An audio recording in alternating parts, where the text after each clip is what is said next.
Wanneer mense sê dit klink te goed om waar te wees, dan is hulle heel waarskynlik voorheen al ingedoen en het geld verloor in besighede. En ek voel jammer vir jou. Dit gebeur. Maar dit waar ek mee besig is 'n regte produk. Dis 'n e-learning online program wat jou leer om digitale bemarking te doen. Besigheidseienaars koop dit ook om hulle bestaande besigheid te bemark. Ander mense vat die program net so en herverkoop hom, omrede jy net een keer betaal, daarna kan jy hom oor en oor verkoop want jy kry herverkoopregte. Die persoon by wie ek gekoop het, weet nie eers wie my kliënte is nie. Sy het geen toegang tot my bankrekening nie. Ek betaal niks vir haar oor nie. Dit is suiwer my wins wat ek maak uit al die ander verkope wat inkom direk in my bankrekening.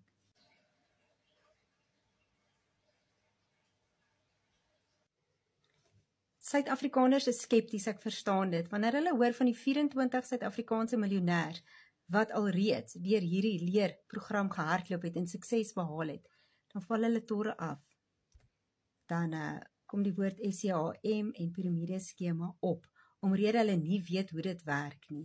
Ek stuur met liefde my PDF vir jou, tik vir my die woord PDF, of ek gee jou die link na my website, dan kan jy self gaan kyk en 'n ingeligte besluit maak.